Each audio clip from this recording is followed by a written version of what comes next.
വന്യമൃഗ ആക്രമണത്തിൽ പശു നഷ്ടപ്പെട്ട ക്ഷീരകർഷകന് അർഹമായ നഷ്ടപരിഹാരം നൽകണമെന്ന് ആം ആദ്മി പാർട്ടി കോതമംഗലം നിയോജക മണ്ഡലം കമ്മിറ്റി.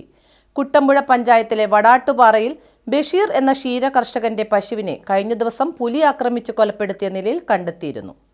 വടാട്ടുപാറയിൽ വന്യമൃഗാക്രമണത്തിൽ പശു നഷ്ടപ്പെട്ട ബഷീർ എന്ന ക്ഷീരകർഷകന് അർഹമായ നഷ്ടപരിഹാരം നൽകണമെന്ന് ആം ആദ്മി പാർട്ടി കോതമംഗലം നിയോജക മണ്ഡലം കർഷക വിംഗ് പ്രസിഡന്റ് ബാബു പീച്ചാട്ട് ആവശ്യപ്പെട്ടു. അടിയന്തരമായി ന്യായമായ നഷ്ടപരിഹാരം നൽകുന്നതിനു പുറമെ മൃഗസംരക്ഷണ ക്ഷീരവികസന വകുപ്പുകൾ കൂട്ടായി മുന്തിയ ഇനം കറവ പശുവിനെ പകരമായി നൽകണമെന്നും അദ്ദേഹം ആവശ്യപ്പെട്ടു. പുലി ആക്രമിച്ച് പശുവിനെ കൊലപ്പെടുത്തിയ സ്ഥലം സന്ദർശിച്ച ശേഷം സംസാരിക്കുകയായിരുന്നു അദ്ദേഹം.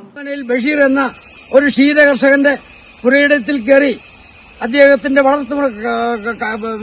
കറവയുള്ള കന്നാലിയെ അതിദാരുണമായി പുലി പിടിച്ച് ആക്രമിച്ച് കൊലപ്പെടുത്തിയിരിക്കുകയാണ്. അദ്ദേഹത്തിന്റെ വരുമാന മാർഗം മുട്ടി. കാര്യം നമ്മുടെ ഇന്ത്യ പോലെ ഒരു സംസ്ഥാനത്ത് ഏറ്റവും കൂടുതൽ പാലുൽപാദനമുള്ള ഒരു രാജ്യമാണ് നമ്മുടെ ഇന്ത്യയിലെങ്കിൽ തന്നെയും കേരളത്തിൽ ഈ ക്ഷീരകർഷകരെ ചേർത്ത് പിടിക്കുന്ന ഒരു സംവിധാനം നമ്മുടെ സർക്കാരിനില്ല. കാരണം അവർ ഈ ക്ഷീരമേഖലയിൽ നിന്ന് ആളുകൾ അന്യം നിന്ന് പോയിക്കൊണ്ടിരിക്കുകയാണ്.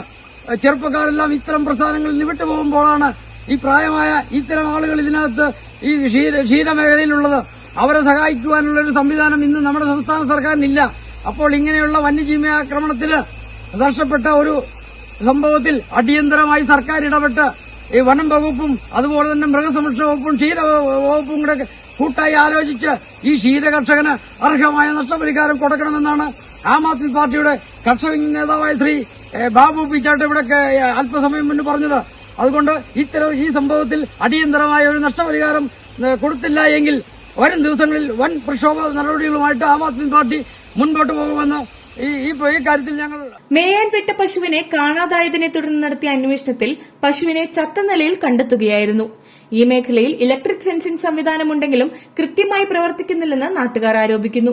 കർഷകന് അർഹമായ നഷ്ടപരിഹാരം ലഭിക്കുന്നതിന് പാർട്ടി തുണ്ടം ഡെപ്യൂട്ടി റേഞ്ച് ഓഫീസർക്ക് രേഖാമൂലം പരാതി നൽകി. നഷ്ടം സംഭവിച്ച ക്ഷീരകർഷകന് അർഹമായ നഷ്ടപരിഹാരം നൽകിയില്ലെങ്കിൽ പ്രത്യക്ഷ സമരപരിപാടികളുമായി മുന്നോട്ടിറങ്ങുമെന്നും ആം ആദ്മി പാർട്ടി ഭാരവാഹികൾ പറഞ്ഞു.